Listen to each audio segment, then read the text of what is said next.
What's up, YouTube people? Shaggy the Writer coming back at you again.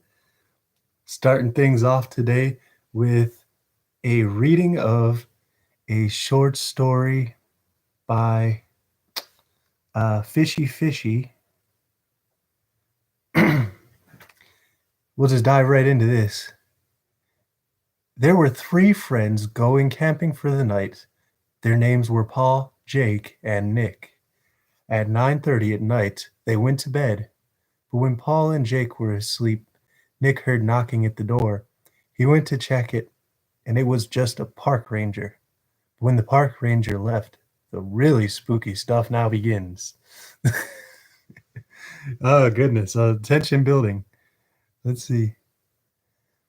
So when the three friends woke up, they went to go open the windows and pack their stuff, but Nick saw a handprint on the window, so he waited till the next night to see what it was. So at 12:30, he saw what it was. There was a killer clown right next to their house at night. So when it was morning, he went outside to see if it was still there. But he went to the window and all he saw was a knife. And as soon as they were all about to leave, the clown started playing mind tricks. So when they were leaving, one of them got killed by the knife because overnight the clown found the knife outside the window. And then stunner right there. Ooh, cliffhanger ending there.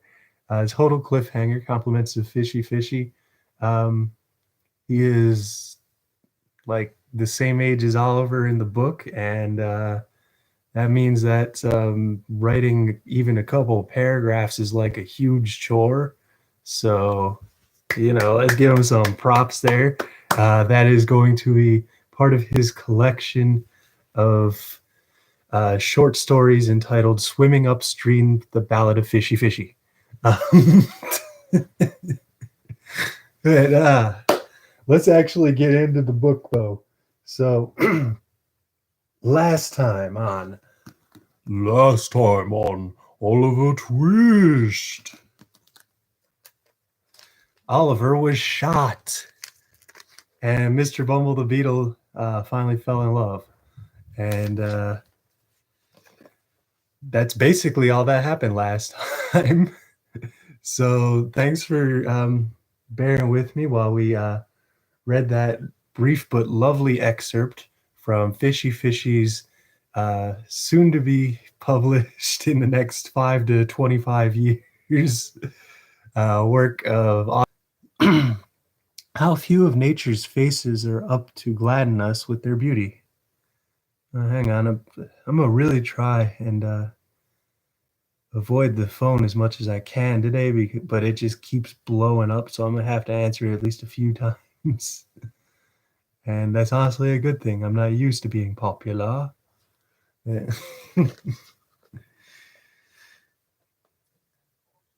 The cares and sorrows and hungerings of the world change them as they change hearts, and it is only when those passions sleep and have lost their hold forever that the troubled clouds pass off and leave heaven's surface clear. It is a common thing for the Wait, where did I just? It is a common thing for the countenances of the dead, even in the fixed and rigid state, to subside into the very long forgotten expression of sleeping infancy, and settle into the very look of early life. So calm, so peaceful do they grow again, that those who know them in their happy childhood kneel by the coffin's side in awe, and see the angel even upon earth. Ooh boy, they wouldn't have killed off the title character this early in the book, though. That just seems like bad writing. The old crone tottered along the passages and up the stairs, muttering some indistinct answers to the chidings of her companion, and being at length compelled to pause for breath, gave the light into her hand, and remained behind to follow as she might, while the more nimble superior made her way to the room where the sick woman lay. It was a bare garret room with a dim light burning at the farther end. There was another old woman watching by the bed, and the parish apothecary's apprentice was standing by the fire, making a toothpick out of a quill. "Good night, Mrs. Corney," said this young gentleman as the matron entered. "Very cold indeed," replied the mistress in her most civil tones, and dropping a curtsy as she spoke. "You'd better get your clothes out of your coat tractors," said the apothecary's deputy, breaking a lump on the top of the fire with the rusty poker. "These are not at all the sort of thing for a cold night." "There's a board's choosing, sir," replied the matron. "The least I could do would be to keep us pretty warm, for our places are hard enough." This conversation was here interrupted by a moan from the sick woman. "Oh," said the young man, turning his face towards the bed as if he had previously quite forgotten the patent. "It's all you pay there, Mrs. Corney." "It is it, sir?" said the matron. "If she lasts a couple of hours, I shall be surprised," said the apothecary's apprentice, intent upon the toothpick's point. "It's a break-up of the system altogether. Is she dozing, old lady?" The attendant stooped over the bed to ascertain and nodded in the affirmative.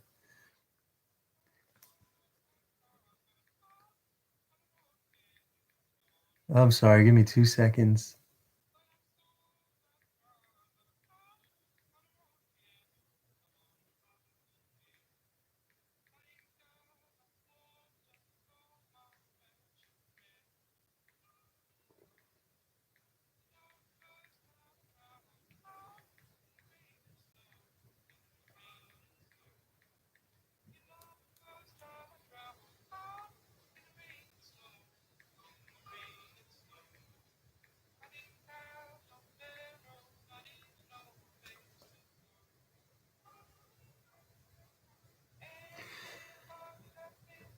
Okay, sorry about that.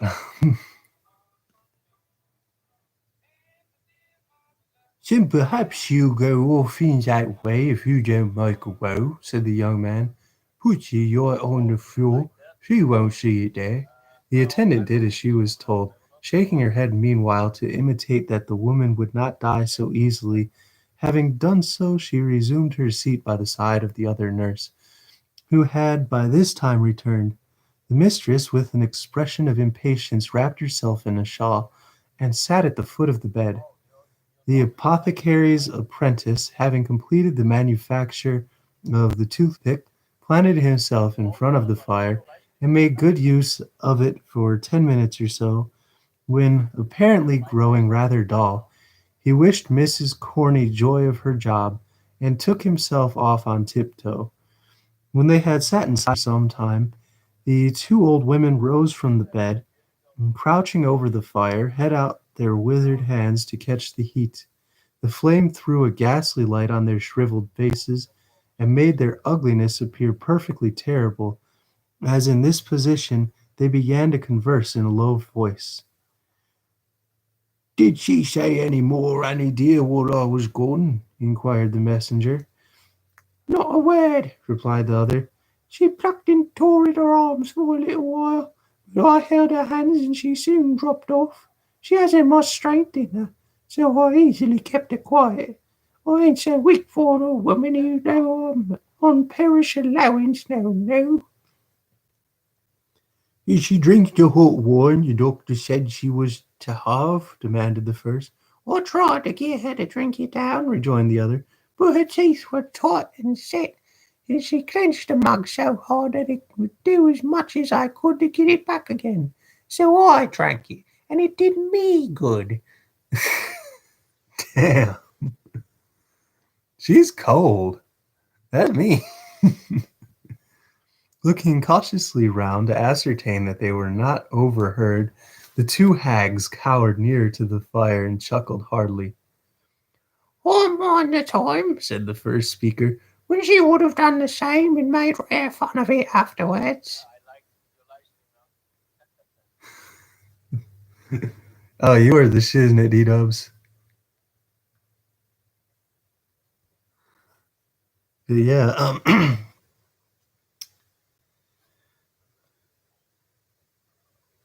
Oh, that she would, rejoined the other. She had a merry heart, and many, many beautiful corpses she laid out as nice and neat as waxwork. Me old eyes have seen them, aye, and these old hands have touched them too, for I have helped her scores of times.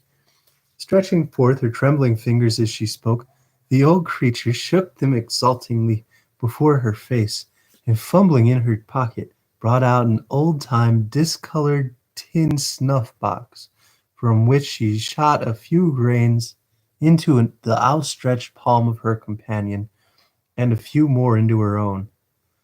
While they were thus employed, the matron, who had been impatiently watching upon the dying woman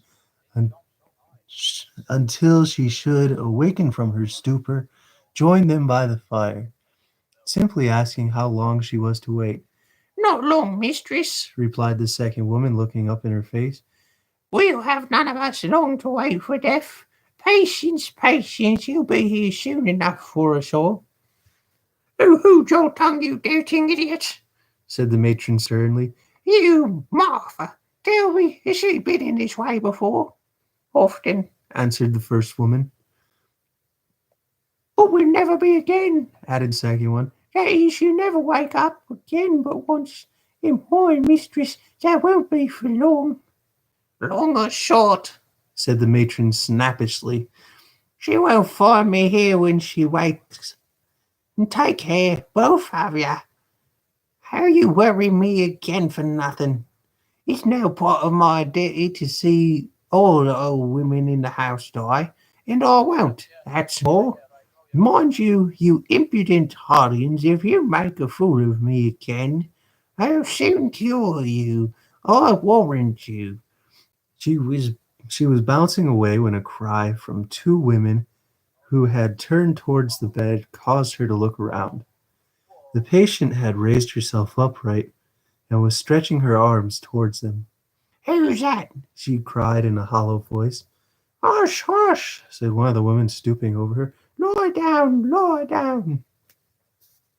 I'll never lie down again alive, said the woman, struggling. I will tell her. Come here, nearer, let me whisper in your ear. She clutched the matron by the arm and, forcing her into a chair by the bedside, was about to speak, when, looking round, she caught sight of the two old women bending forward in the attitude of eager listeners. Turn them away, said the woman drowsily. Make haste, make haste.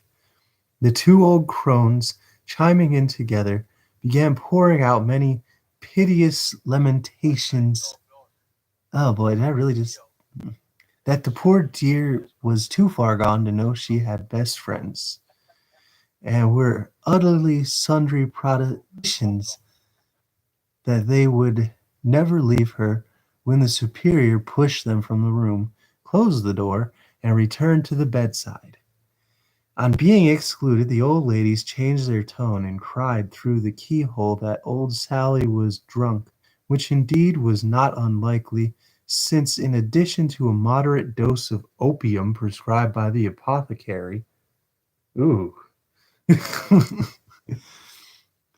she was laboring under the effects of the final taste of gin and water which had been privily administered in the openness of their hearts by the worthy old ladies themselves.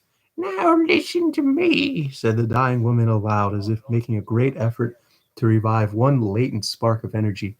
In this very room, in this very bed, I once nursed a pretty young creature that was brought into the house with her feet cut and bruised with walking, and all soiled with dust and blood. She gave birth to a boy and died. Let me think, what was the year again? Never mind the year, said the impatient auditor. What about her? Aye, muttered the sick woman, relapsing into her former drowsy state. What about what I don't know? She cried, jumping fiercely up, her face flushed, her eyes straining from her head. I robbed her, I did. She wasn't cold, I tell you, she wasn't cold when I stole it. Stole what, for God's sake? Cried the matron with a gesture as if she would call for help. It, Replied the woman, laying her head over the other's mouth. the only thing she had. She wanted clothes to keep her warm and food to eat, but she had kept it safe and had it in her bosom. It was gold, I tell you, rich gold that might have saved her life. Gold?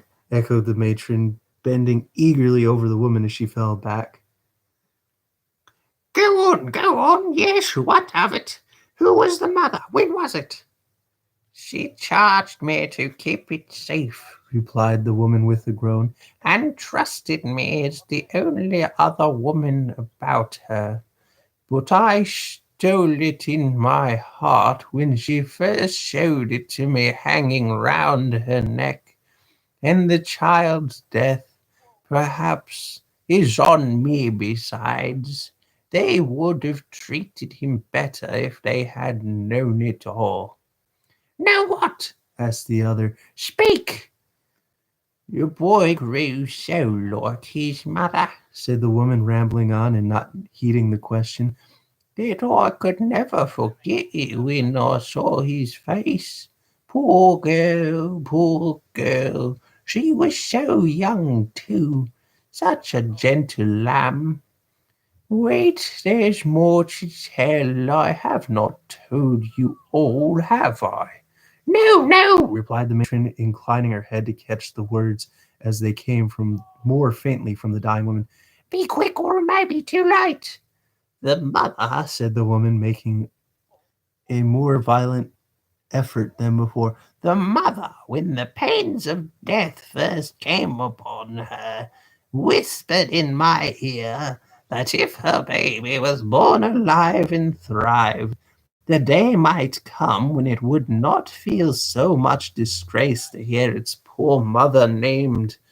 And oh, kind heaven, She said, folding her thin hands together. whether it be boy or girl, raise up some friends for it in this troubled world, and take pity upon a lonely, desolate child abandoned to its mercy. Your boy's name? Demanded the matron. They called him Oliver.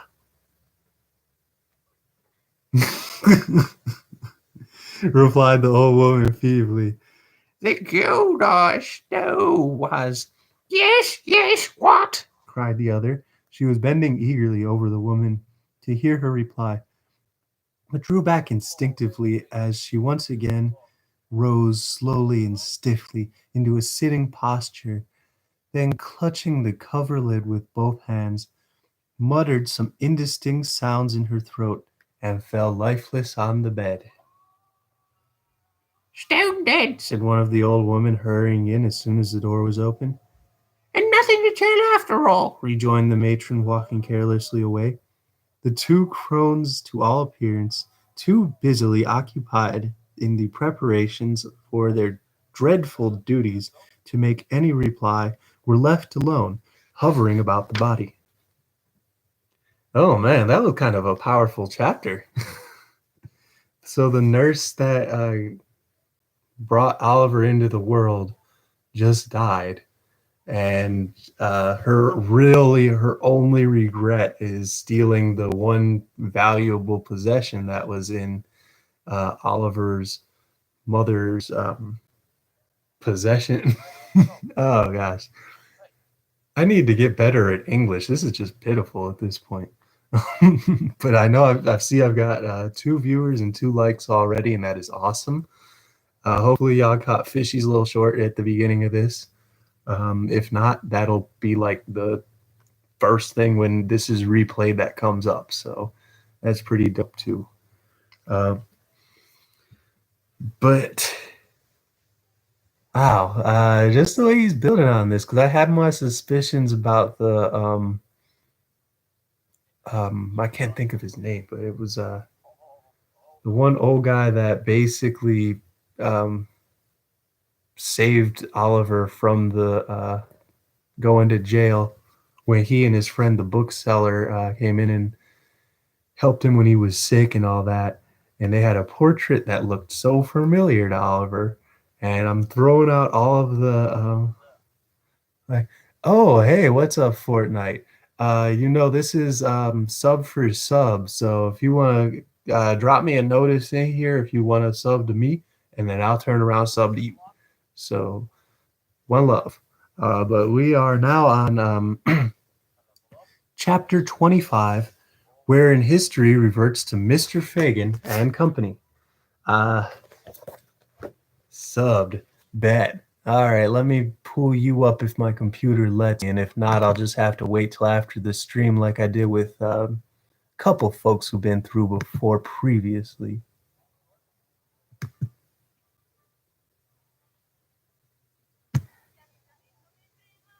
Ugh.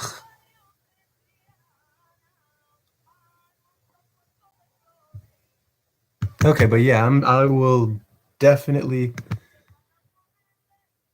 Yeah, I'm gonna have to copy you into the search bar real quick, Fortnite, but I appreciate it. Yeah, we definitely do interactive here. So if you missed the recap or you have any questions while I'm reading, or I mean, most people kind of know the story already, but they're just here to listen to me do stupid voices for a couple minutes and then take off, and that's cool too. Um, you're welcome to do any of that. Let me see here. But yeah, I'm gonna have to put you in the search bar because YouTube's being weird. So just give me a minute and I will sub to you. Fortnite. So just like I said, just waiting on the laptop to load for me right now. Um, so let's see here. I mean, it could load a little bit slower, I'm sure. This is still kind of ridiculous. My goodness.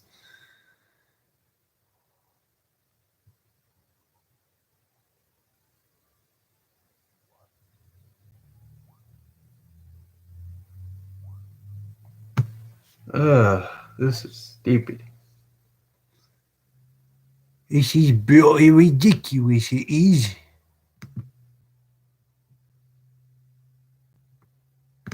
He's bloody insane, I tell you what. They got this garbage quickly takes a full 20 minutes to load. And in the loading process, it gives me this.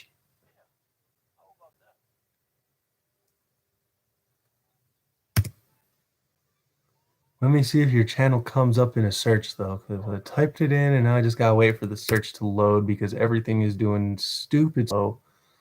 Mostly because I've been pulling up other people that I like on here.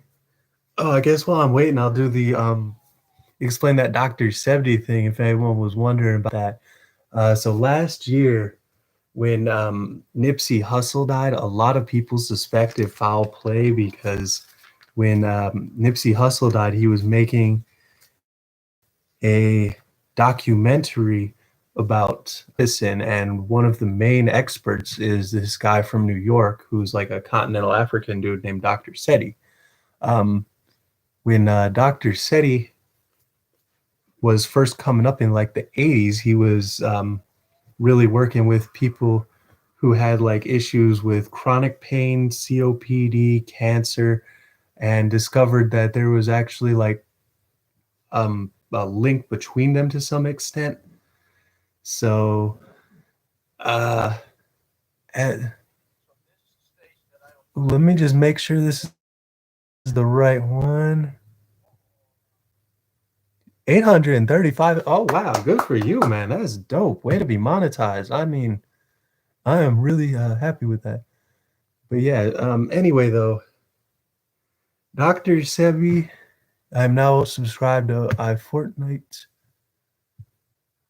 242 videos. Man, you were busy. That is awesome.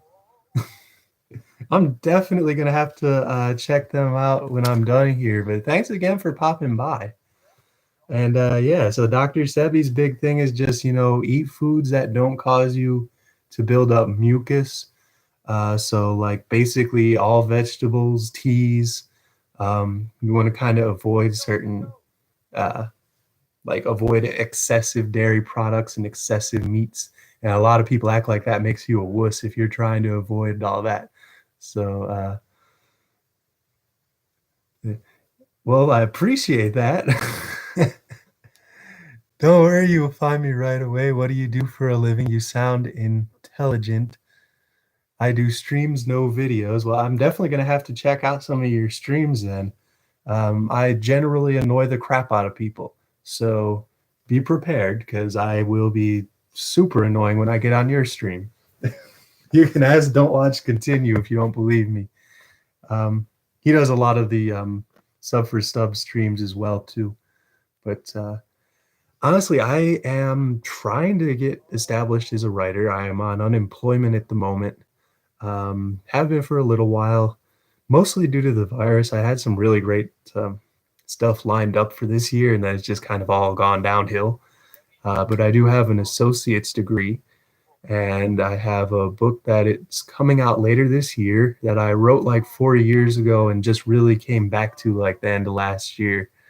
Um, and I have another book that is basically written up here already that I really want to get out there and at least make sure that I get the first chapter done before I release my first book, which tentatively calling it Adventures in the Multiverse. But it's very hesitant on the name because I feel like it's a little bit generic sounding. But then anything else I'm coming up with also kind of sounds silly and not like it's going to be all that great. So the Odyssey of Jason James, the Multiverse in You, uh, Multiversity. I don't know.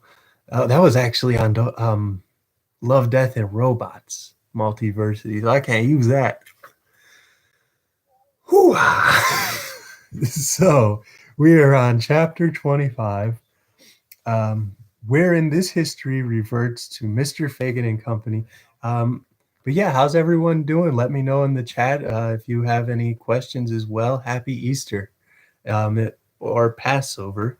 Or if you don't like either of those, then happy Sunday in April. That is actually nice. Hi, Fortnite. What's up, bro? Yo, Fishy's dope, by the way. I just read his short story at the beginning of this. He's a youngster, but he's really starting to blow up. Um, so definitely check him out. Um, While these things were passing in the country workhouse, Mr. Fagin sat in the old den, the same from which Oliver had been removed by the girl, brooding over a dull, smoky fire. He held a pair of bellows upon his knee, with which he apparently been endeavoring to rouse it into more cheerful action, but he had fallen into deep thought, and with his arms folded on and his chin resting on his thumbs, fixed his eyes abstractly on the rusty bars. Please read the story again when you have time. I'll tell you what, end of the chapter, we'll run that back. Definitely. 'Cause like I said, I think it's dope that you're like 8 and you even kind of mastered a cliffhanger ending on there.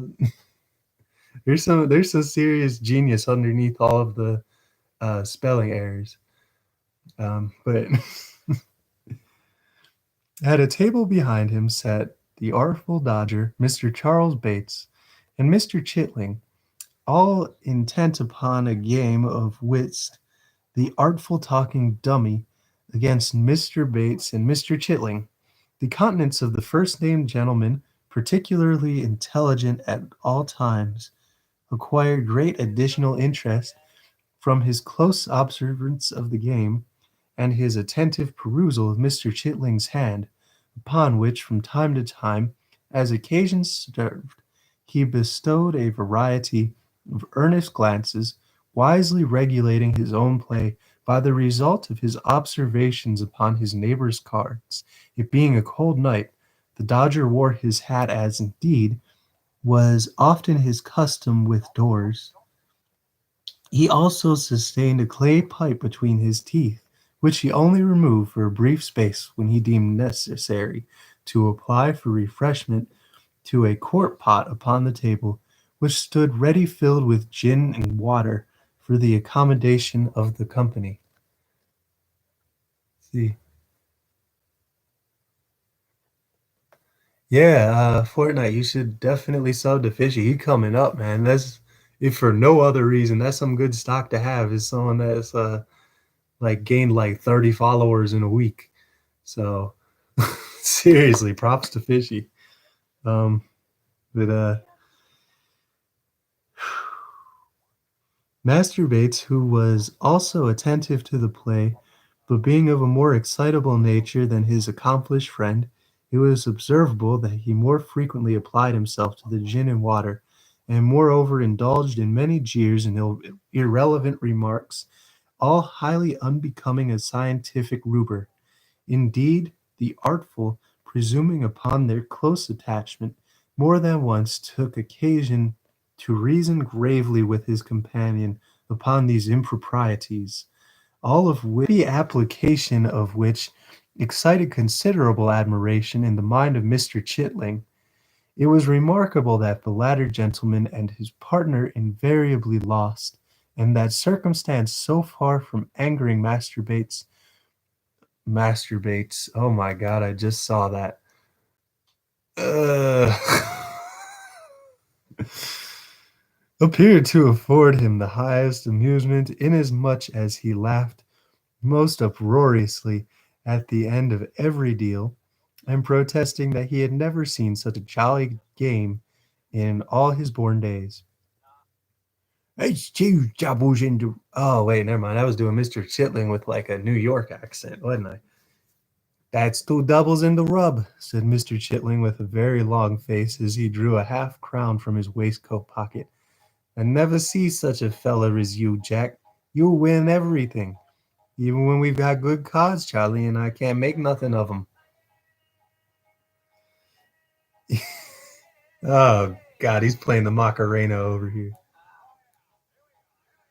Ugh, I gotta turn that down a smidge. DWC streaming over on the other page. So Fortnite, if you're still paying attention, that's a couple people you might be interested in. Is Don't Watch Continue Against the World G, FishyFishy. You definitely should subscribe to them because they're all really coming up big in like the last like couple weeks even. Um, but ugh.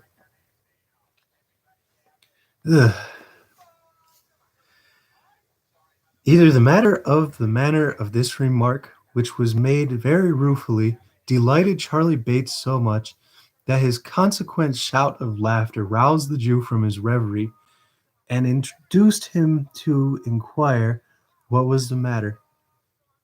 Me matter, Fagin, cried Charlie. all we so had was to play. Tommy Chitlin hasn't won a point. And we're partners with him against the awful and dumb.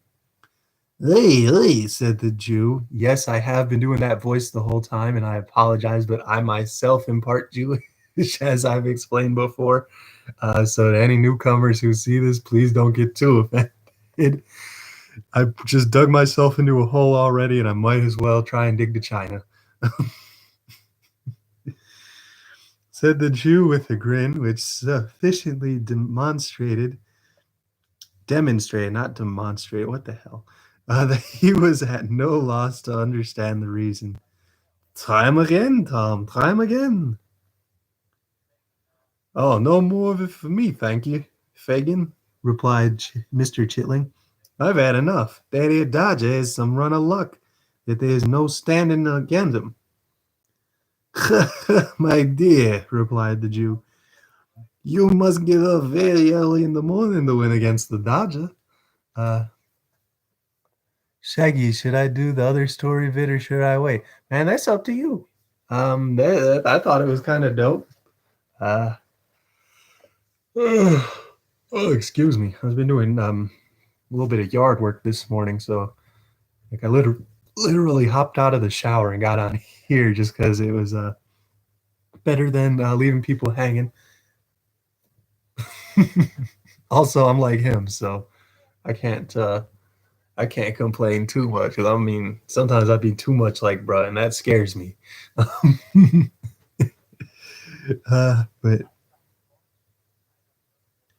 Morning. said Charlie Bates. You must put your boots on overnight. Have a telescope in each eye and opera glass in between your shoulders if you want to come over him. Mr. Dawkins received these handsome compliments with as much philosophy and offered to cut any gentleman in company for the first picture card at a shilling a time, nobody accepting the challenge, and his pipe being by this time smoked out, he proceeded to amuse himself by sketching a ground plan of Newgate on the table with the piece of chalk which had served him in lieu of counters, whistling meantime with a particular shrillness. How precious dull you are, Tommy, said the Dodger, stopping short when there had been a long silence and addressing Mr. Chitling. What do you think he's thinking of, Fagin? How should I know, my dear? Replied the Jew, looking around as he piled the bellows. About his losses, maybe? Or a little retirement in the country that he's just left, eh? Is that it, my dear? Not a bit of it, replied the Dodger, stopping to the subject of discourse as Mr. Chitling was about to reply. What do you say, Charlie? I should say, said Master Bates with a grin, that he was uncommon sweet upon Bessie. See how he's a blushing. Oh my eye, here's a merry-go-rounder. Tommy Chitling's in love. Oh, Fagin, Fagin, what a spree. Thoroughly overpowered with the notion of Mr. Chitling being victim of the tender passion, Mr. Bates threw himself back in the chair with such violence that he lost his balance and pitched over upon the floor, where, the accident abating nothing but of his merriment, he lay at full length until the laugh was over, when he resumed his former position and began another. Never mind him, my dear, said the Jew, winking at Mr. Dawkins, and giving Master Bates a reproving tap with the nozzle of the bellows. Betsy's a fine girl. Stick her up. Tom, stick her up to her. Oh boy, I'm over here trying to remember all these accents. I kind of hate the fact that I've dug myself in such a hole here. But what I mean to say, Fagin, replied Mr. Chitling in a very red in the face, is that isn't anything to anybody here. No more it is, replied the Jew.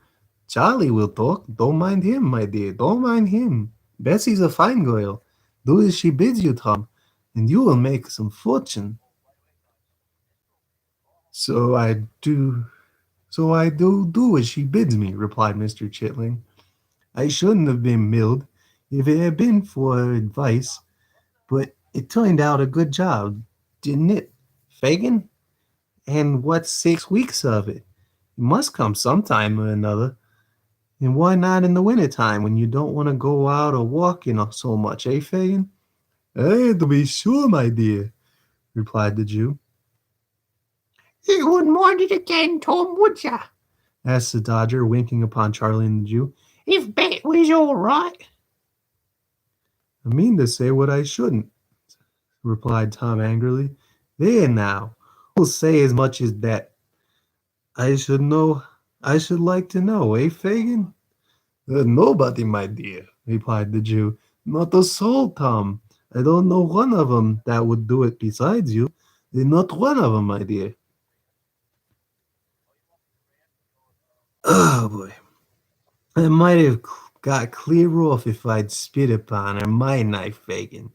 Angrily perused the poor half-witted dupe. A word from me would have done it, wouldn't it, Fagin? To be sure it would, my dear, replied the Jew.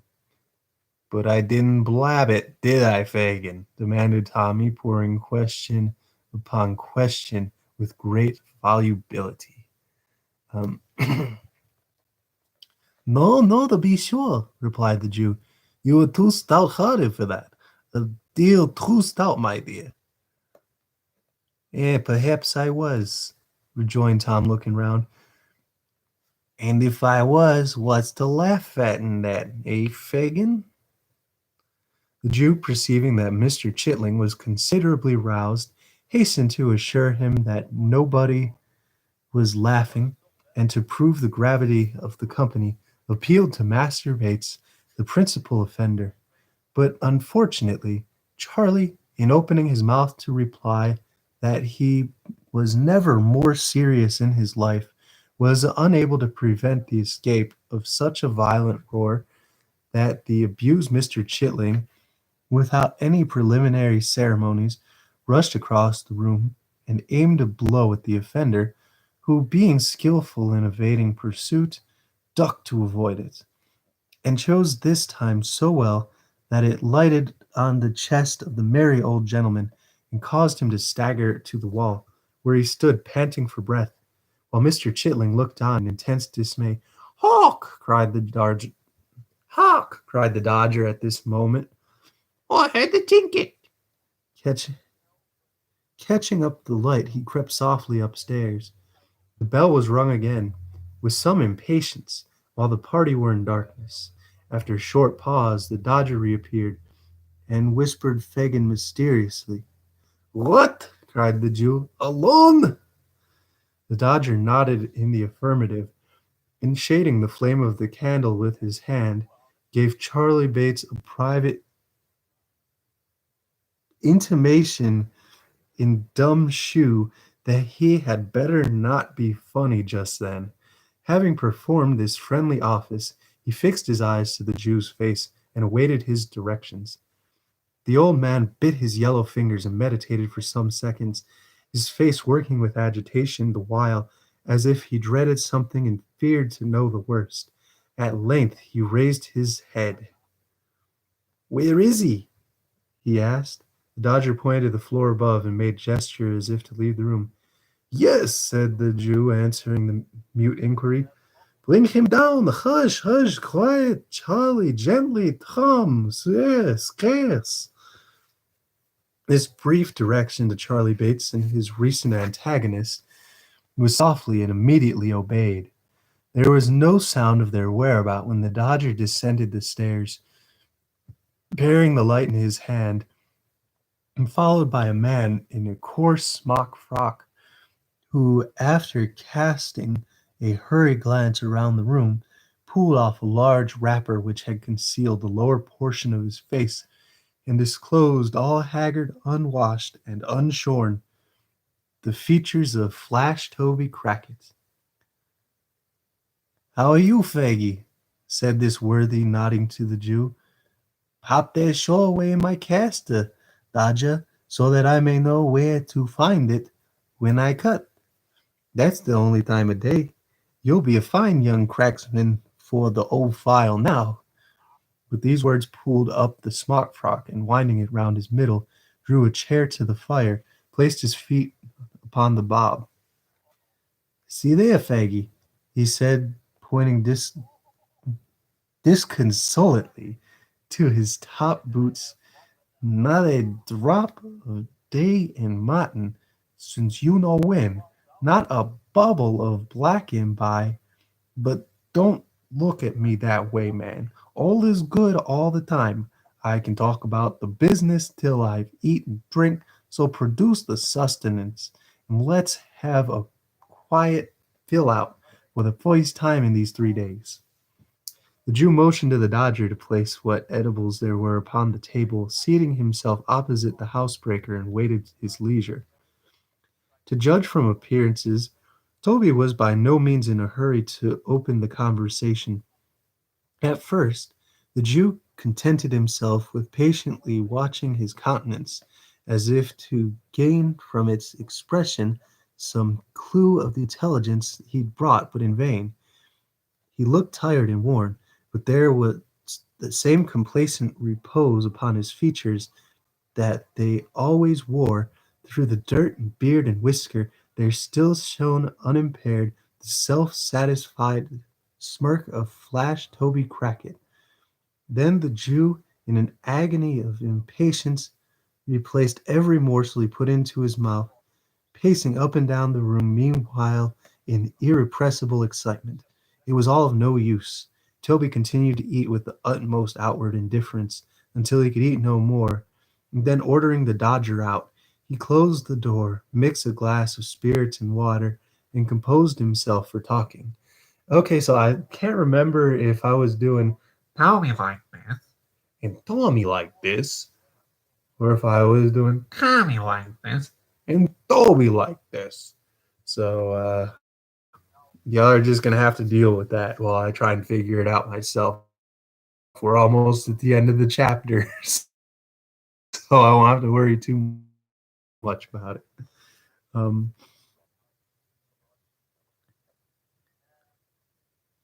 Interposed the Jew, drawing up his chair.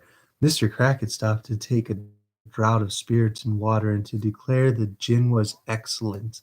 And then, placing his feet against the low mantel so as to bring his boots to the level of his eye, quietly resumed. First and foremost, Faggy, said Housebreaker from his seat. What you don't mean to say, began Toby, turning pale. Mean? Cried the Jew, stamping his furiously on the ground.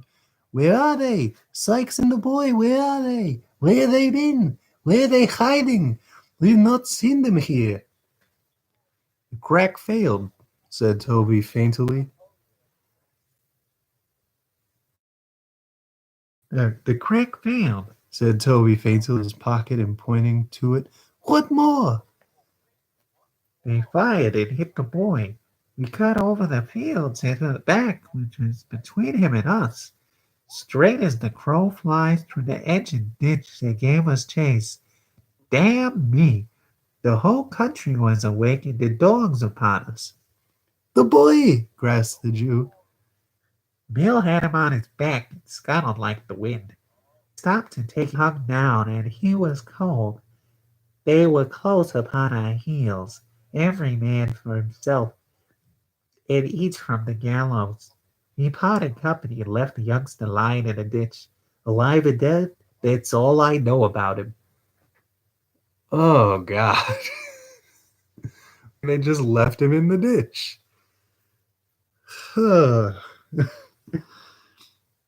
The Jew stopped to hear no more, but uttering a loud yell and twisting his hands in his hair, rushed from the room and from the house.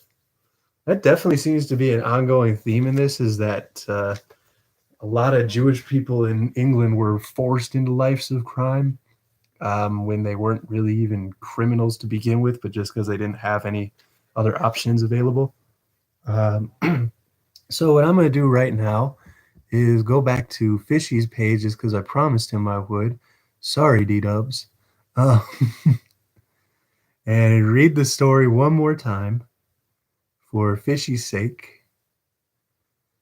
And I will do in any voice that you guys want. So if y'all want like Southern drawl, Brooklyn, Cockney, I don't care. If you want me to attempt to do like I'm DWC the whole time I'm reading it, I'll do that too. I really don't think he'd mind too much. But if I don't hear anything pretty quick, I'm not going to worry too much about it either. So once again, here is Fishy's short story, which again, he is really young, so we just have to be super appreciative of it. But I'm going to do it Cockney because no one said anything. So from the collection Swimming Upstream, The Life and Times of Fishy Fishy. A brief horror story with a cliffhanger ending that has no title as of yet. Read in a Cockney voice. There was three friends going camping for the night. The names were Paul, Jake, and Nick. It's 9:30 at night. They went to bed. But when Paul and Jake were asleep, Nick heard knocking at the door. He went to check it, and it was just the park ranger. But when the park ranger left, the real spooky stuff now begins. So when the three friends woke up, they went to go to open the windows and pack their stuff. But Nick saw a handprint on the window, so he waited till the next night to see what it was. So at 12:30, he saw what it was. There was a killer clown right next to their house at night. So when it was morning, he went outside to see if he was still there. But when he went to the window, all he saw was a knife. Blimey. And as soon as they were about to leave, the clown started playing mind tricks. So when they were leaving, one of them got killed by the knife. Because overnight, the clown had found the knife outside the window. Reading in my normal voice then. Okay, so there are three friends going camping for their night. Their names are Paul, Jake, and Nick. At 9:30 at night, they went to bed. But when Paul and Jake were asleep, Nick heard knocking at the door and went to check it. And it was just the park ranger. But when the park ranger left, the real spooky stuff now begins. So when the three friends woke up, they went to go open the windows and pack their stuff. But Nick saw a handprint on the window, so he waited till the next night to see what it was. At 12:30 at night, he saw what it was. There was a killer clown right next to their house at night. So when it was morning, he went outside to see if it was still there. But when he went to the window, all he saw was a knife. As soon as they were about to leave, the clown started playing mind trips. So when they were leaving, one of them got killed by the knife because overnight the clown found the knife outside the window. And then murder. Well, it just stops with and then the. Um, Honestly, it seems like it definitely has the potential here for a really good little cliffhanger ending. Um, and no one can fault you for grammatical issues because that's all stuff that you probably haven't even learned yet. Um, so all in all, I'd say it's really, really dope, and I want you to continue writing. And if you ever want me to help you edit some, I will. Uh, oh boy, and I will be back. Also, the chat is kind of being slow and weird, so yeah. I don't. I guess you probably sent that like a while ago, Fishy, and I apologize, but here you're up to 15 views today, and you got 151 subscribers. So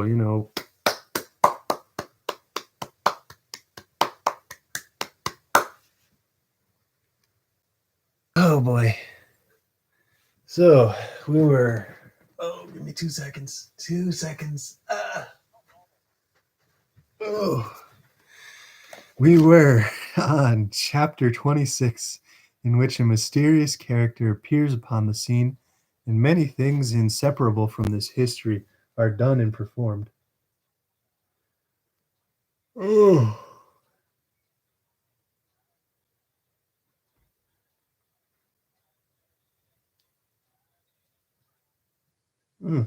What is going on? All my electronic devices are acting funny. OMG, this is so embarrassing. Don't be embarrassing, Fishy. It's awesome. How many 8-year-olds can even write a full paragraph without, in my case, when I was 8 years old trying to write a full paragraph, I had to deal with my mom, who is basically a grammar Nazi, and and as a Jew, I do not say that lightly. In fact, let me rephrase that. She is a grammar aficionado. We'll go with that. So when I would have some kind of issue with grammar or something back in the day, it would just be like, you know, Well, why don't you know that already? And then it's like, they don't actually teach you about grammar till you start getting older. Authentic Beats, yo. Let me play your song real quick out here. Just because you were dope and I haven't started my chapter yet. And I really like giving people a little bit of extra love. I was just on DWC's stream too, just in the background this whole time, basically. Shooby-dooby-doo. Scrolling down. Night by Authentic Beats.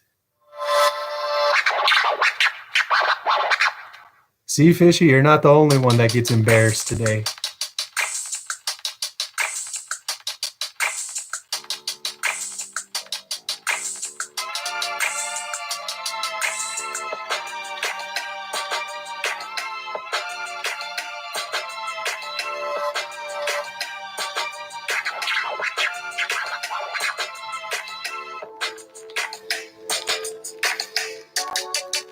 Oh man, I hope you got a playlist down here because I might just hit play and let your stuff keep going, Beats.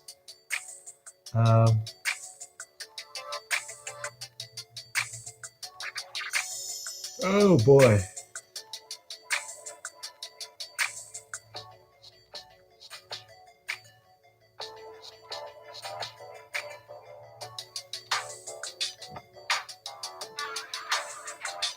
Yeah, your stuff really sounds legit. It's different. I like it though. But we are on chapter 26, in which a mysterious character appears upon the scene, and many things inseparable from this history are done and performed.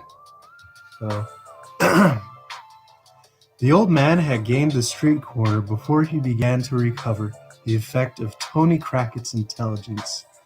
He had relaxed nothing of his unusual speed, but was still pressing onward at the same wild and disordered manner, when a sudden dashing past of a carriage and a boisterous cry from the foot passengers who saw his danger drove him back upon the pavement. Avoiding as much as possible all the main streets and sulking only through the byways and alleys, he emerged.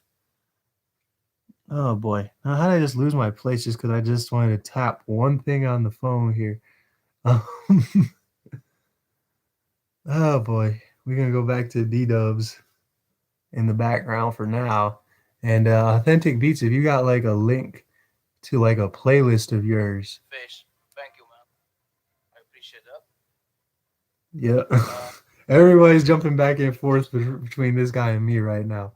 And that's cool because if anyone deserves your love, it's DWC, Against the World G, FishyFishy, Authentic Beats, and Linfamy was here. If anyone's like familiar with any of like the history channels that are on YouTube, Linfamy was on here yesterday, and that's a huge deal because bruh has like a couple 100,000 subscribers. Bruh is legit. It's Authentic Beats. Lots of love to you, man. Dog Rose. I think he's been bouncing back and forth a little bit too. DWC, FishyFishy. Who else? Oh yeah, iFortnite was on here a little bit ago too. I don't know if you're still watching iFortnite, but thanks for popping by because that's dope. It's always sub for sub around here. So avoiding as much as possible all the main streets and sulking only through the byways and alleys, he at length emerged on Snow Hill. Here he walked even faster than before, nor did he linger until he had again turned into a court, when, as if conscious that he was now in his proper element, he fell into his usual shuffling pace and seemed to breathe more freely. Near to the spot on which Snow Hill and Halbrun Hill met, there opens upon the right hand as you come out of the city a narrow and dismal alley leading to Saffron Hill.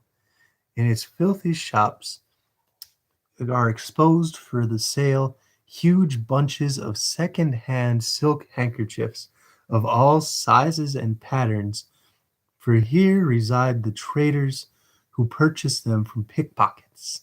Hundreds of these handkerchiefs hung dangling from the pegs outside the window, and flaunting from the doorposts, and the shelves within are piled with them. Confined as the limits of Field Lane are, it has its barber, its coffee shop, its beer shop, and its fried fish warehouse. Ooh, I could go for some fried fish. Yeah.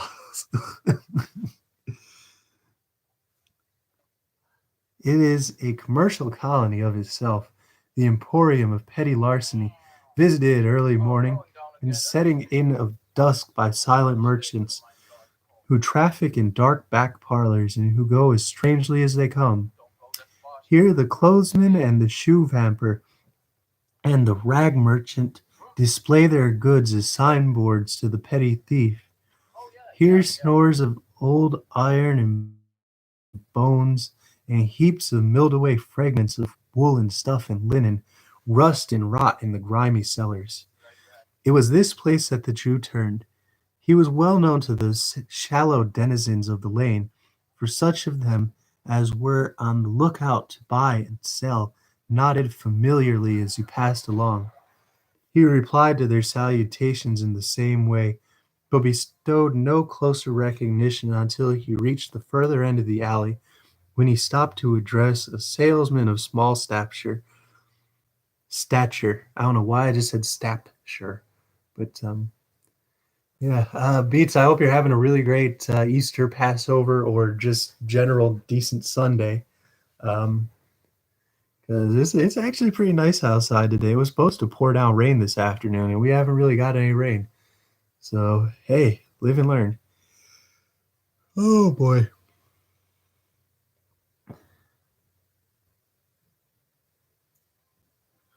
It was in this place that the Jew turned.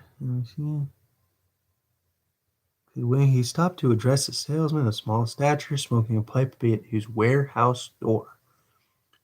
"What's the sort of you, Mr. Fagin? What cures your hopelessly?" said this respectable trader in acknowledgment of the Jew's inquiry after his health. "The neighborhood is a little too hot, lively," said Fagin, elevating his eyebrows and crossing his hands upon his shoulders. "Well, I've heard that complaint of it once or twice before," replied the trader, "but it soon cools down again, don't you find it so?" Fagin nodded in the affirmative, pointing in the direction of the Saffron Hill. He inquired whether anyone was up yonder tonight. "At the Quipples?" inquired the man. The Jew nodded. "Let me see," paused the merchant, reflecting. "Yes, there's some half-dozen of 'em going in that I knows, and I think your friend's there." "Sexy's not, I suppose?" inquired the Jew with a disappointed countenance. "No nice wenches, says the lawyer, say," replied the little man, shaking his head and looking amazingly sly. "Have you got anything in my line tonight?" "Nothing tonight," said the Jew, turning away.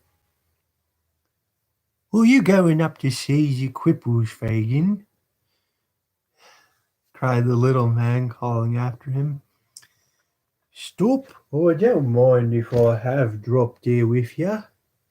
But as the Jew, looking back, waved his hand to intimate that he preferred being alone, and moreover, as the little man could not very easily disengage himself from the chair, the sight of the cripples was for a time bereft of the advantage of Mr. Lively's presence.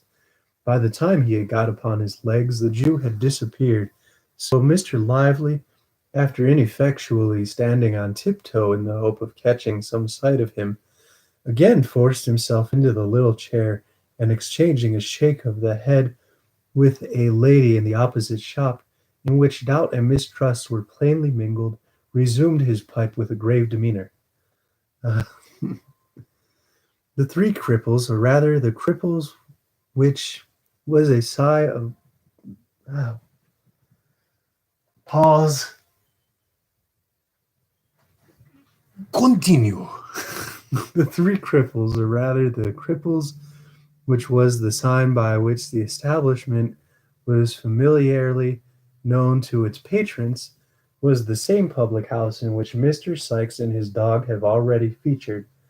Merely making a sign to a man at the bar, Fagin walked straight upstairs, opening the door of a room, and softly insinuating his eyes with his hand, as if in search of some particular person. The room was illuminated by two gas lights, the glare of which was prevented by the barred shutters and closely drawn curtains of faded red from being visible outside.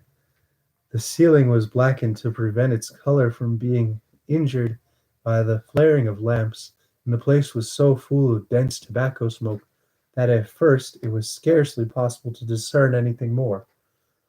Oh boy, pardon me.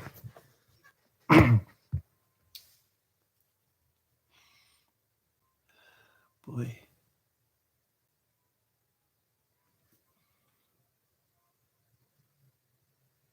Wow, did I really just lose my place that easily? Okay. I guess to anyone just joining me, this is Oliver Twist. We're like chapter 26, page 189 right now. Oliver Twist got shot on a botched robbery, and now we've just basically been watching all the side characters scramble to figure out what the hell happened to him. But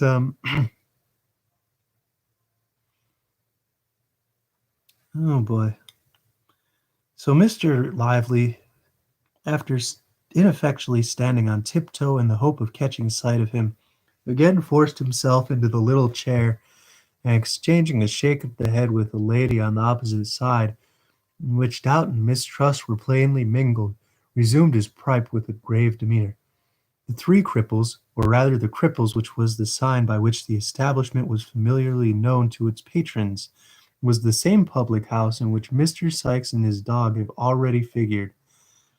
Merely making a sign to a man at the bar, Fagin walked straight upstairs, and opening the door of a room, softly insinuating himself into the chamber, looked anxiously about, shading his eyes with his hand, as if to search for some particular person. Yeah, happy Easter, Fishy. Happy Passover. If I got any Jewish fans, I've already said that in previous bids because it's been going on since Wednesday at sundown, or last Wednesday. I don't know if that would be considered last Wednesday or if it's just called Wednesday, but it's been going on since Wednesday at sundown and lasts about a week and a half. So happy Easter, happy Passover, and if y'all don't celebrate anything, just happy Sunday. You know, that's pretty nice outside for a day that was supposed to be a torrential downpour. Oh boy. Yeah.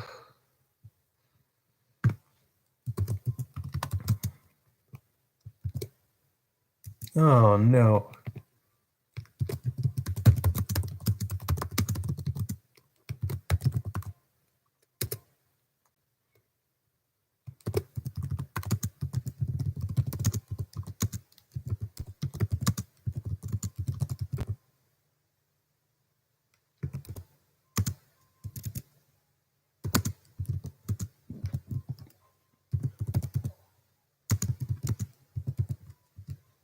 Sorry, guys. Uh,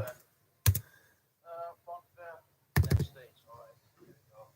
See. Sorry, Fishy. I'll get back into this. I'm just trying to type, but I'm really bad at multitasking. In case you couldn't tell by the other 9 streams,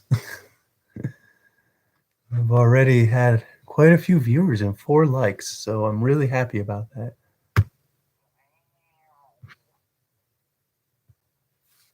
And then Tito is legit sitting over here. I got his stream pulled up still.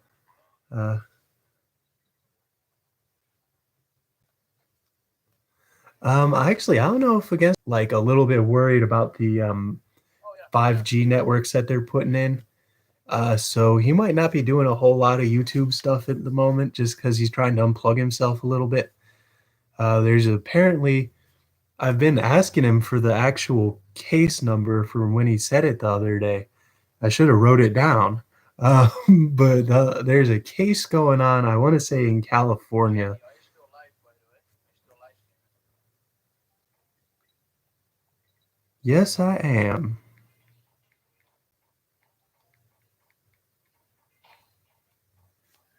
Lost again? Oh boy. Take my time again? Oh, but yeah, so basically, there's like a lot of concern right now with how the tech companies are conducting themselves. How, like, quite a few of them have been really complacent with how China treats its people, for one thing. How quite a few of them are using American citizens as guinea pigs for their 5G testing. Um, it's kind of a good reason to unplug if there ever was one. But Against the World G still has some really great content that he's going to upload in the near future. Oh, and I guess I need to assign mods as well because I have not done that. But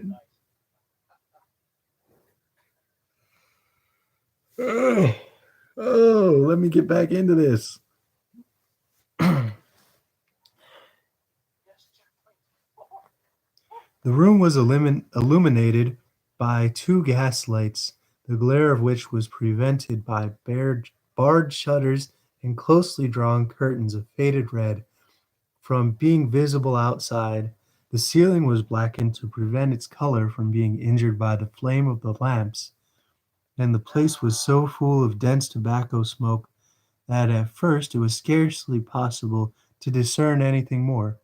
By degrees, however, as some of it cleared away through the open door, an assemblage of heads, as confused as the noises that greeted the ear, might be made out, and as the eye grew more accustomed to the scene, the spectator gradually became aware of the presence of numerous company, male and female, crowded round a long table, at the upper end of which sat a chairman with the hammer of his office in his hand, while a professional gentleman with a bluish nose and his face tied up for the benefit of a toothache presided at a jingling piano in a remote corner.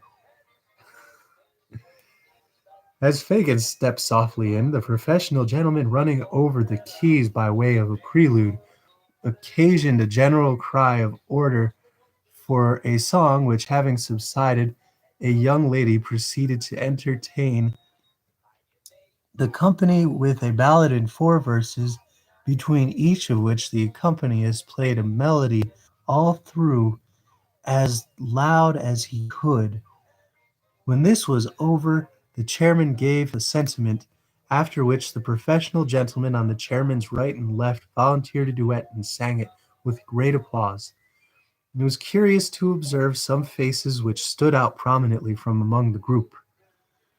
There was a chairman himself, the landlord of the house, a coarse, rough, heavy-built fellow, who, while the songs were proceeding, rolled his eyes hither and thither, and seeming to give himself up to joviality, had an eye for everything that was done, and an ear for everything that was said, and sharp ones too. Near him were the singers receiving with professional indifference the compliments of the company, and applying themselves in turn to a dozen proffered glasses of spirits and water, tendered by their more boisterous admirers, whose countenance is expressive of almost every vice in almost every grade, irresponsibly attracted by the attention by their very repulsiveness. Cunning, ferocity, and drunkenness in all its stages were there in their strongest aspects, and women, some with the last lingering tinge of their early freshness, almost fading as you looked, others with every mark and stamp of their sex utterly beaten out, and presenting but one loathsome blank of profligacy and crime. Some mere girls, others but young women, and none past the prime of their life, form the darkest and saddest portion of this dreary picture. Woof! I mean, personally, I kind of think it's funny just because it's so old timey. They're talking about bro with his face tied up from a toothache, like it's a cartoon. But unfortunately, for most of human history, women have been abused. There have been some.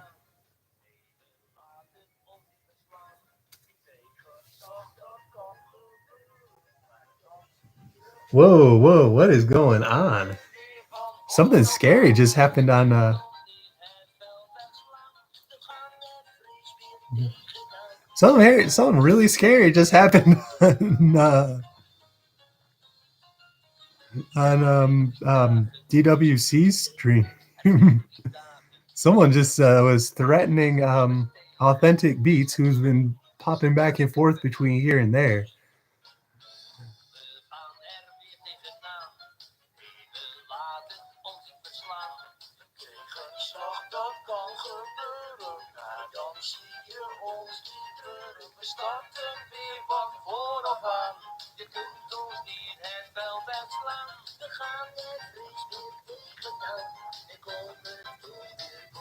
Yeah, no, I'm not even going to repeat this person's name, but there is a person who is threatening Authentic Beats with the name I Will Expletive Authentic Beats.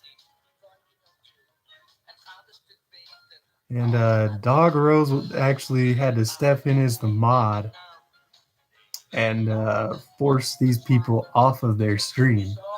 So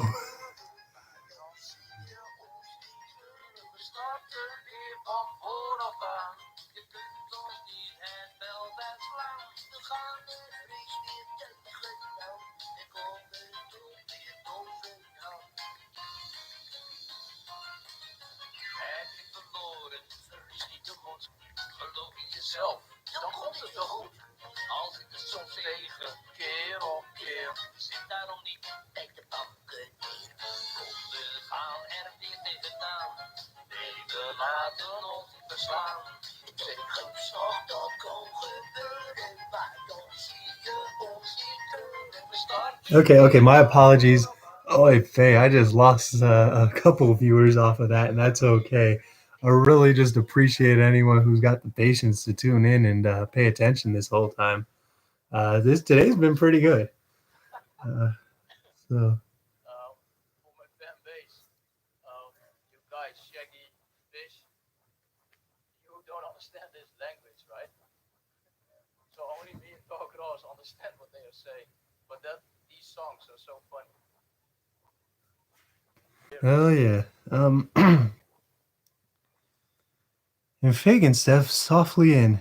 The professional gentleman, running over the keys by way of prelude, occasioned a general cry of order for a song, which, having subsided, the young lady proceeded to entertain the company with a ballad in 4 verses, between each of which the accompanist played the melody, all through as loud as he could.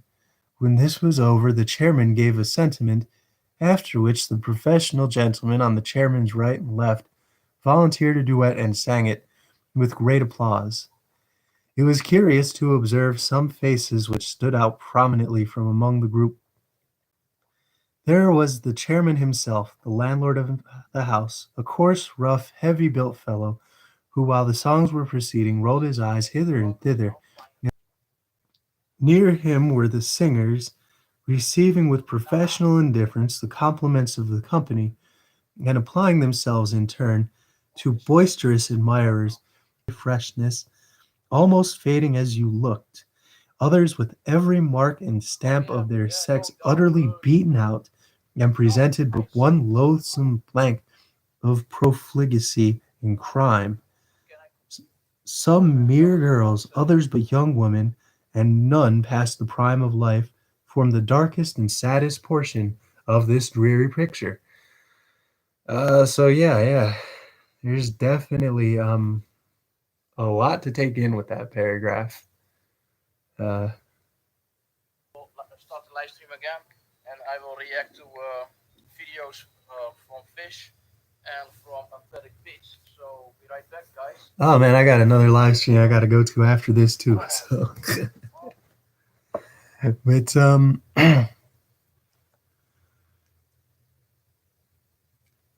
Fagin, troubled by no grave emotions, looked eagerly from face to face while these proceedings were in progress, but apparently without meeting that of which he was in search, succeeding at length in catching the eye of the man who occupied the chair, he beckoned to him slightly and left the room as quietly as he had entered it.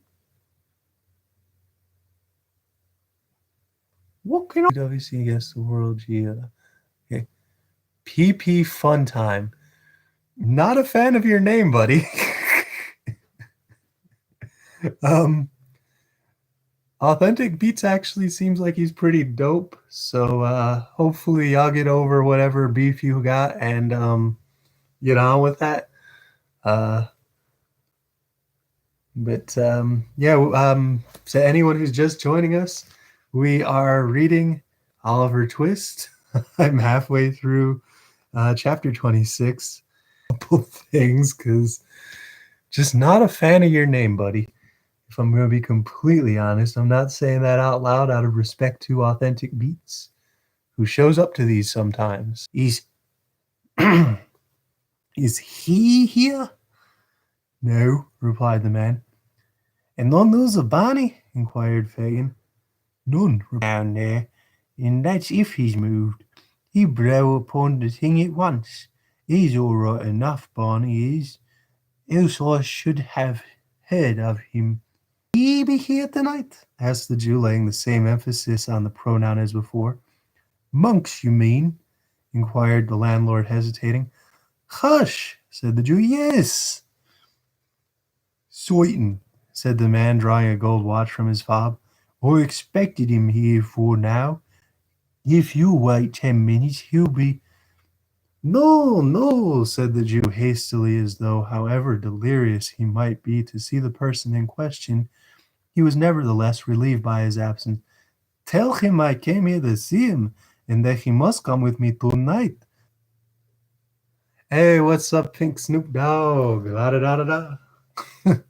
How you doing today, Dogros? You having a good Easter / Passover / pleasant Sunday?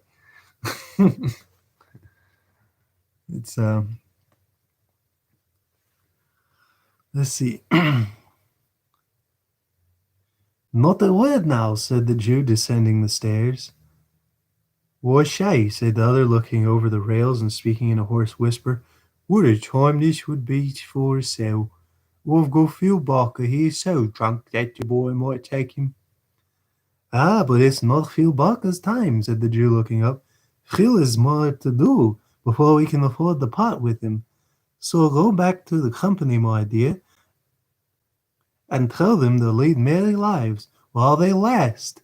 The landlord reciprocated the old man's laugh and returned to his guests. The Jew was no sooner alone than his countenance resumed but its former expression of anxiety and thought. After a brief reflection, he called a hack cabriolet green. Oh, okay, so that's a cab. I don't know why they can't just say cab. This stuff's ridiculous. Damn you, 19th century people. Oh boy. He dismissed him with some quarter of a mile of Mr. Sykes' residence and performed the short remainder of the distance on foot. Now, muttered the Jew as he knocked on the door, is there any deep play here? I shall have it out for you, my girl, cunning as you are, with her head upon the table and her hair straggling over it. She's been drinking, thought the Jew coolly. Well, perhaps she is only miserable. Hi, mate. Yes, Sunday, Easter, and relaxing.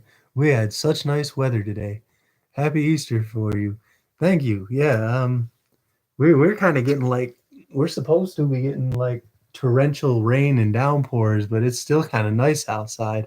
I tried to get all kinds of yard work done earlier today, in between a live stream of church and a when it was supposed to start raining and when I started all this streaming. It's The old man turned to close the door as he made this reflection, and the noise thus occasioned roused the girl. Um, yeah, oh boy. Uno segundo. I just need. Okay. There's my 3-second power nap. To his recital of Toby Crackett's story. When it was concluded, she sank into her former attitude but spoke not a word. She pushed the candle impatiently away, and once or twice she feverishly changed her position, shuffled her feet upon the ground. But this was all. During this silence, the Jew looked restlessly about the room, as if to assure himself that there were no appearances of Sykes having covertly returned. Apparently satisfied with his inspection, he coughed twice or thrice, and made as many efforts to open a conversation, but the girl heeded him no more. Where should you think Bill is by now, my dear? Yeah, happy Easter, happy Passover, happy Sunday. Just glad to be having this stream going on. Everyone's been so dope.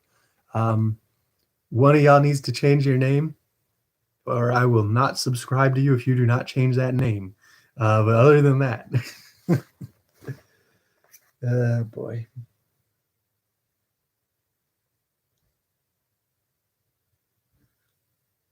The girl moaned out some half-intelligible reply that she could not tell, and seemed from the smothered noise that escaped her to be crying. And the boy too, cried the Jew, straining his eyes to catch a glimpse of her face. Poor little child left in the ditch.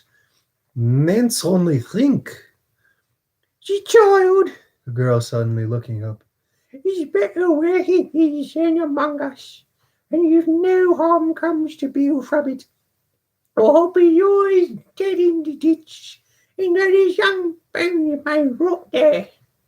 What? Cried the Jew in amazement. I do, returned the girl, meeting his gaze. I shall be glad to have him away from me eyes, and to know that the worst is over. I can't bear to have him about me. The sight of him turns me against myself in all of you. Oh, pooh, said the Jew scornfully. You're drunk. Oh boy. I said I wasn't going to check my phone so much this time, but man, it is really hard not to. I'm not even doing like any oh boy, like any Instagram or Facebook stuff at the moment either. It's just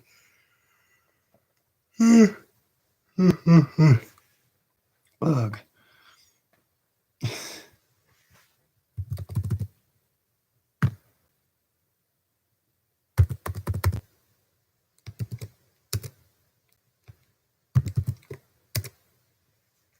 All right.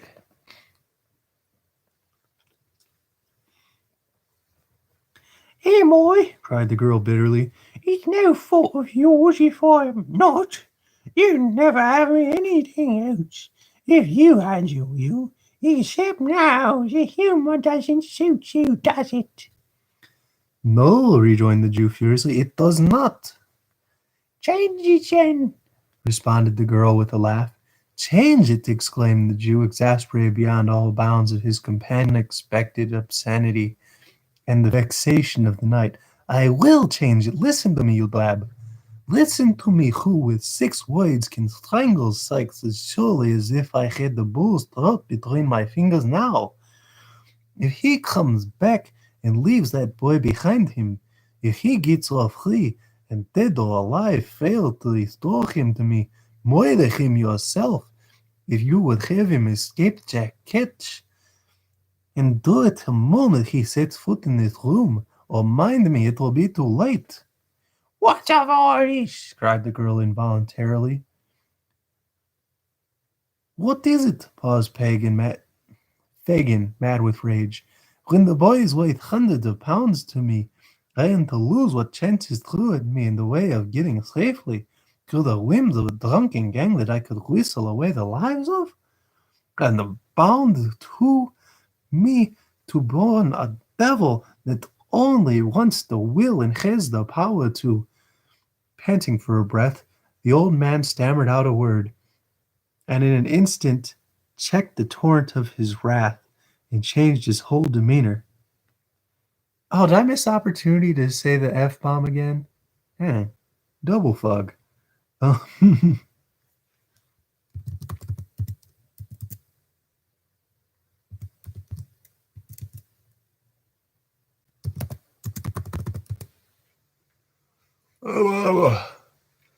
Let me see.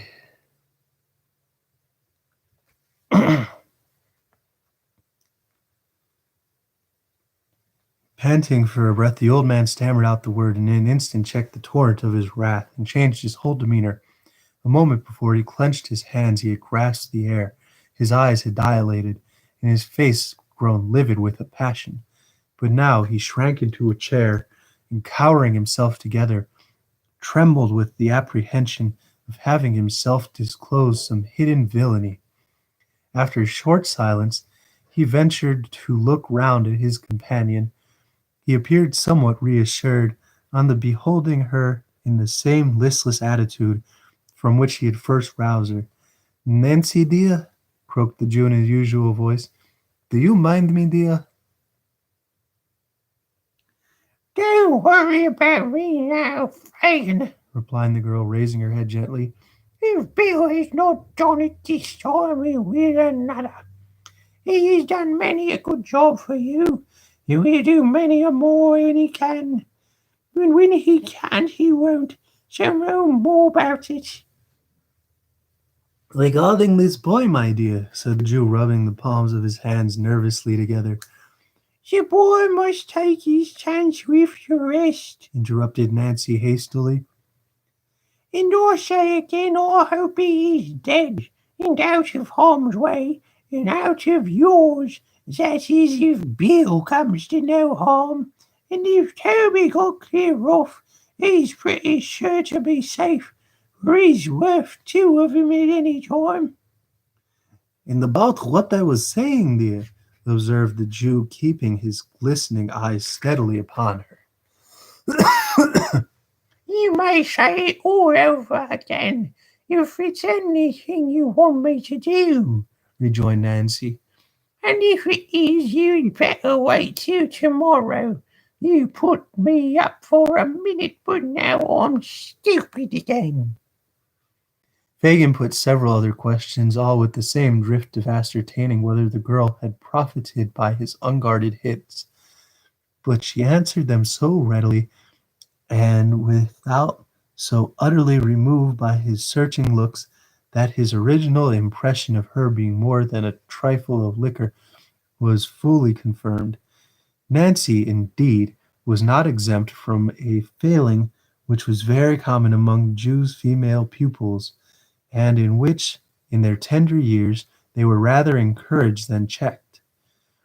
Her disordered appearance and a wholesome perfume of Geneva which pervaded the apartment afforded strong confirmatory evidence of the persistence of the Jew's supposition, and when after indulging in the temporary display of violence above described, she subsided first into dullness and afterwards into a compound of feelings under the influence of which she shed tears one minute, and in the next gave utterance of various exclamations of "Never say die!" and great satisfaction that she was very far gone indeed. Having eased his mind by the discovery, and having accomplished his twofold object of imparting to the girl what he had the night heard of, and of ascertaining with his own eyes that Sikes had not returned, Mr. Fagin again turning to the face homeward, leaving his young friend asleep with her head upon the table. It was within an hour of midnight, and the weather being dark and piercing cold, he had no great temptation to loiter. The sharp wind that scoured the streets seemed to have cleared them of passengers and of dust and mud, for few people were abroad, and they were to all appearance hastening fast home. It blew from the right quarter because you have 154 subs, I think, last I checked, or 153. So again, kudos. Oh, are you talking? I hope she's got a channel and she can make some money with you. Y'all be the youngest people on YouTube to get monetized, I'm sure. Well, no, probably not. I think there are some like people who have done it before who are about your age. So, but yeah, what's your great news, Fishy?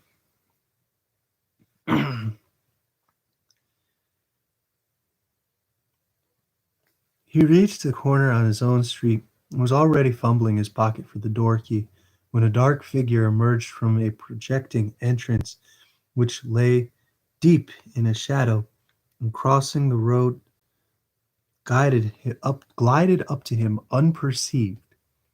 Fagin, whispered the voice close to his ear. Ah, said the Jew, turning round. Is that? Yes, interrupted the stranger harshly. I've been lingering here these 2 hours. Where the devil have you been? On your business, my dear, replied the Jew, glancing uneasily at his companion and slackening his pace as he spoke.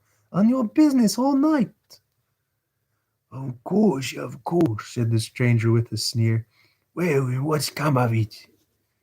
Nothing good, said the Jew. Nothing bad, I hope, said the stranger, stopping short and turning a startled look to his companion.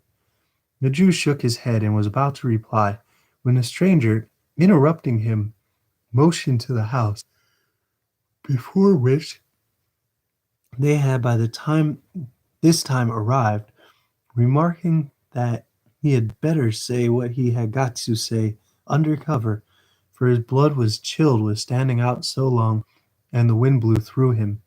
Fagin looked as if he could have willingly excused himself from taking home a visitor at that unreasonable hour, and indeed muttered something about having no fire, but his companion repeating his request in a temporary manner, he unlocked the door and requested him to close it softly while he got a light.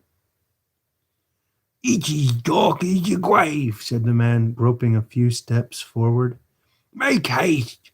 Shut the door, whispered Fagin from the end of the passage as he spoke. It closed with a loud noise. That wasn't me doing, said the other man, feeling his way. You wouldn't do it too, or shut it of its own accord, one or the other. Look sharp with the light, or I shall knock my brains out against something in this. That's dope. OMG, I'm.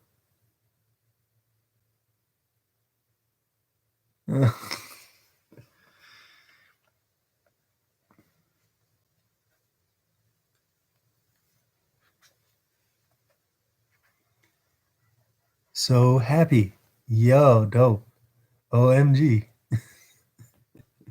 You should be, Fishy. You're very accomplished for a kid, that's for sure. There's a lot of adults that aren't as accomplished as you are. So, big props.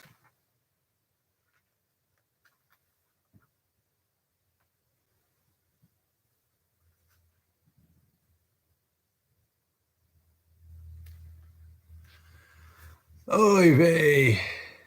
OMG, GPM, OMG. Word. That's dope, though. But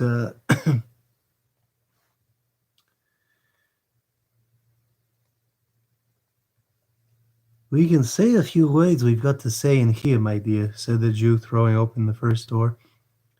And there are holes in the shutters, and we never shoo the lights in my neighborhood. We'll set a candle on the stairs there. With these words, the Jew, stooping down, placed the candle on an upper flight of stairs exactly opposite to the room. This done, he led the way into the apartment, which was destitute of all movables save a broken armchair and an old couch or sofa without covering, which stood behind the door.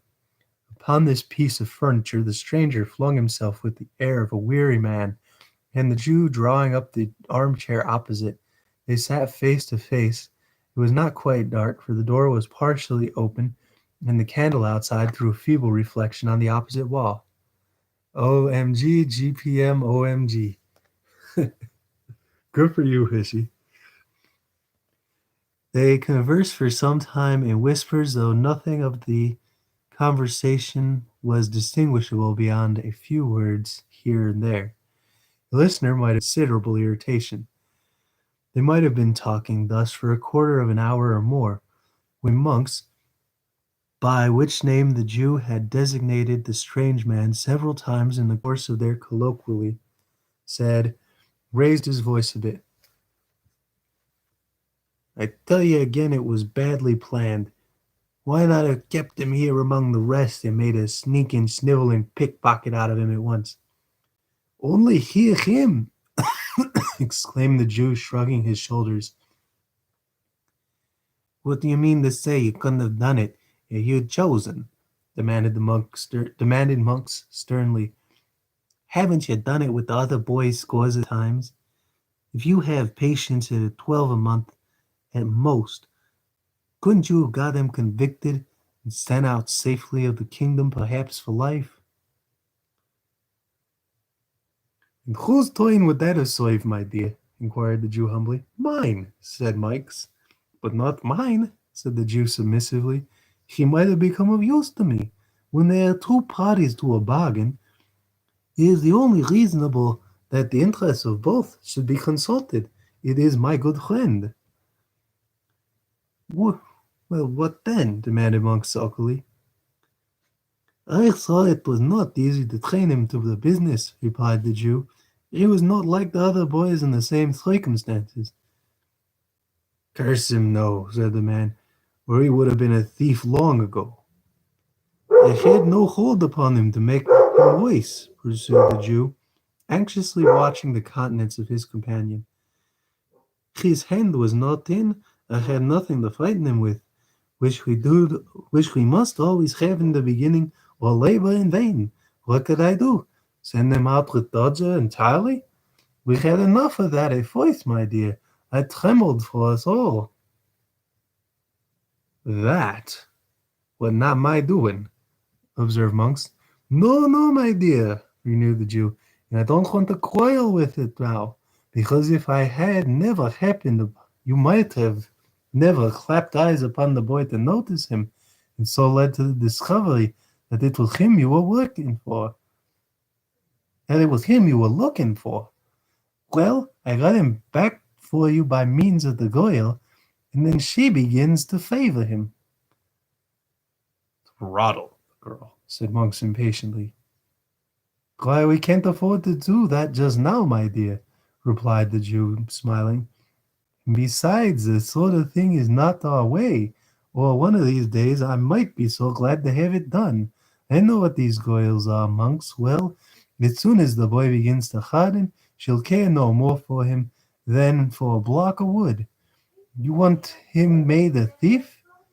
If he is alive, I can make him one from this time.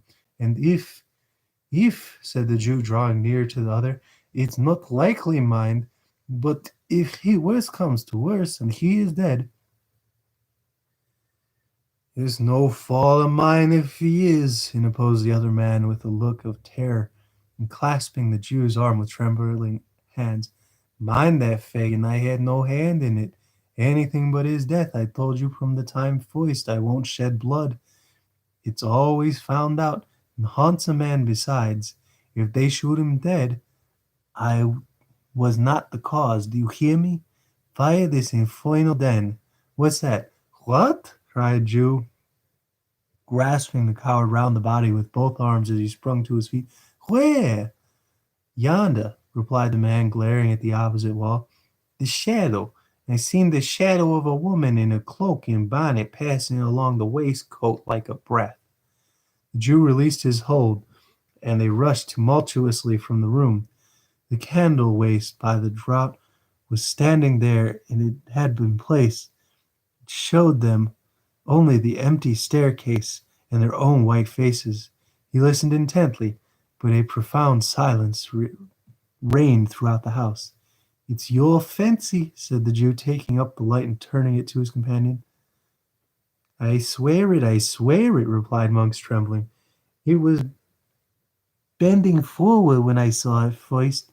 and when I spoke it darted away into the passage, and thence into the cellars below, that a green damp hung upon the low walls, and the tracks of the snail and slug glistened. Come to think now, said the Jew, as they had regained the passage, besides ourselves, there's not a creature in the house except for Toby and the boys, and they're safe enough, see here.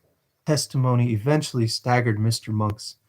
His protestations had gradually become less and less vehement as they proceeded in their search without making any discovery, and now he gave vent to several very grim laughs and confessed if could only have been his excited imagination. He declined any renewal of the conversation, however, for that night, suddenly remembering that it was past 1 o'clock, and so the amiable couple parted. I guess show of hands. Do y'all want me to keep reading? Because I can keep torturing myself. I'm on chapter 27 now, which is atones for the unpoliteness of a former chapter which deserted a lady most unceremoniously. Let me know. I'll give y'all a couple minutes, and I'm going to check my phone while I do that, because if I am going to continue, then I really need to at least be comfortable. Oh boy. Thank you so much to everybody for tuning in, by the way. This has been really awesome. We've been getting like anywhere from like 2 to 5 different viewers this whole time, and that is just awesome. So let me just check one more thing, and then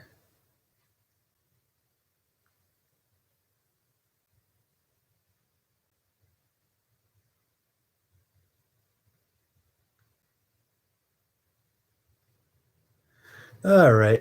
Well, this has definitely been enough, I guess. No one said otherwise, and my connection's acting like it's unstable.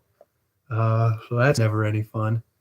But I guess we'll go ahead and call it quits for the evening. Thank you so much for everybody showing up. If y'all want me to do more for Easter this evening or Passover this evening, then just say the word in the comments. They should sub to FishyFishy because he is really coming up in the world, along with other reasons.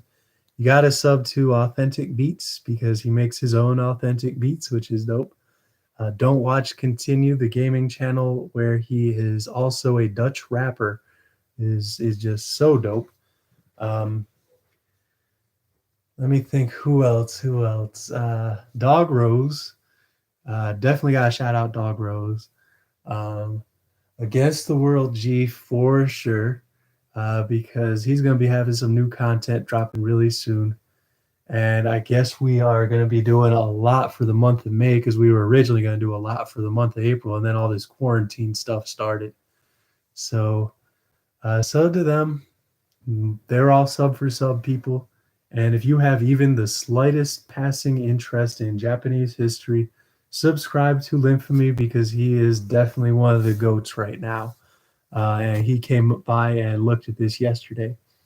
So that is all for Shaggy the Writer today, at least for now. Consider liking, sharing, subscribing. I'm always sub for sub if you give me some notice. Thanks again, and one love, fam.